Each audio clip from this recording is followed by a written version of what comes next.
दिन भर अचरा कचरा खाएगी तो ऐसे ही बच्चे पैदा होंगे ना बहू। बधाई हो, आपको पोता हुआ है।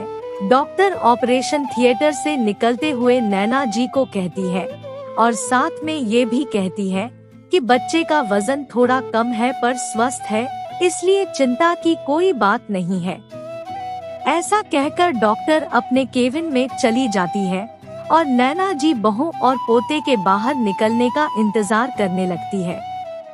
थोड़ी देर में नर्स बच्चे और नैना जी की बहू को वार्ड में शिफ्ट कर देती है। नैना जी रूखे मन से वार्ड में जाती है और अपने पोते को देखकर अपनी बहू कुहू को प्रवचन देने लगती है। मैंने कहा था ना बहू, कम खाया कर, अब देख ले इसका नतीजा, 5 किलो का बच्चा निकला है इतने बड़े पेट से। अपनी जीभ के स्वाद के चक्कर में मेरे पोते का विकास होने तक नहीं दिया तूने।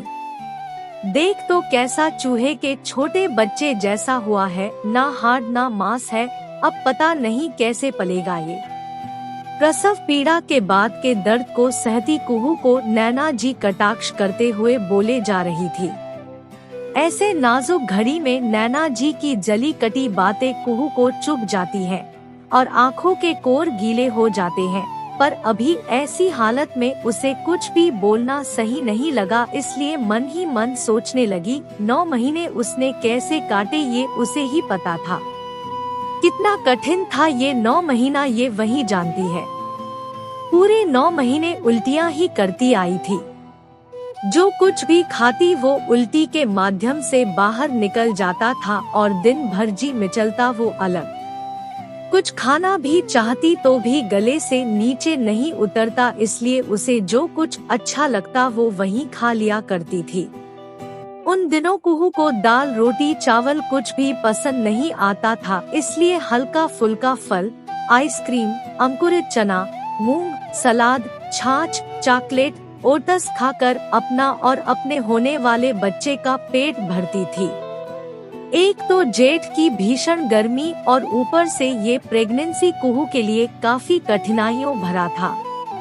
ऐसे भी साधारण अवस्था में जो लोग रहते हैं उन्हें भी इस जेठ की गर्मी में अन्न चावल रोटी खाना पसंद नहीं आता, और कुहू तो पेट से थी तो उसके लिए तो और मुश्किल भरा समय था। और इस चक्कर में वो कभी कभी बड़े बड़े तरबूज एक बार में खा जाती, तो कभी भर प्लेट सलाद, तो कभी एक बड़े आइसक्रीम का पैकेट कुछ ही देर में खत्म कर देती थी, जिसे देखकर नैना जी चिढ़ जाती और कुहू को ताने देने लगती थी।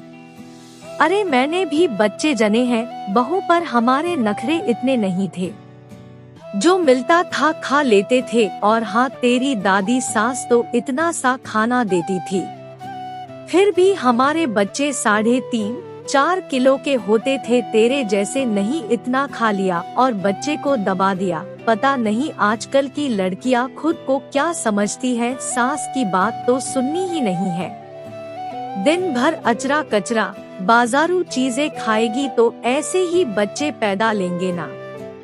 नैना जी कुहू को भला बुरा सुना ही रही थी कि तभी वहाँ कुहू के ससुर मुकेश जी आ जाते हैं और नैना जी को बीच में टोकते हुए कहते हैं, अरे नैना जी आप लगता है अपना समय भूल गई हैं, इसलिए बहू को खरी खोटी सुना रही हैं। जरा अपने बारे में भी तो बताइए नैना जी। नहले पर दहला मारते हुए अपने नवजात पोते को देखते हुए मुकेश जी कहते हैं। नैना जी अपना पोल खुलते देख मुकेश जी को मुस्कुराते हुए बातों को पलटते हुए कहती है, विवेक के पापा आप भी ना कौन सी बातों को लेकर बैठ गए। देखिए तो अपना पोता कितना प्यारा है, कितना सुंदर है। हाँ नैना जी, सुंदर भी है और स्वस्थ भी है, अपने विवेक जैसा ही ना नैना जी। बहू तुझे पता है जब विवेक जन्म लिया था तो वो कितना अधिक पतला दुबला था, 2 किलो का पैदा हुआ था। वो तो शुक्र है मेरी माँ का जिन्होंने तुम्हारी सासू माँ और विवेक को संभाल ली, वरना तो भगवान ही मालिक थे। खैर अपना पोता तो विवेक से ज्यादा स्वस्थ है और वजन भी 2 किलो 400 है।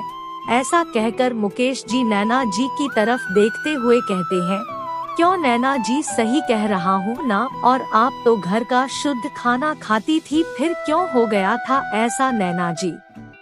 मुकेश जी की बातें नैना जी को खुद की नजर में दोषी बनाने के लिए काफी थे, इसलिए वो कुहू से नजरें चुराकर अपने पोते को संभालने में व्यस्त हो जाती है और कुहू के चेहरे पर मुस्कान की रेखा खिंच जाती है। आपको ये रचना कैसी लगी, अपने अनुभव और विचार कमेंट द्वारा मेरे साथ साझा करें। कहानी को सीख समझ कर पढ़ें और शेयर करें और मेरे YouTube चैनल को भी सब्सक्राइब जरूर करें।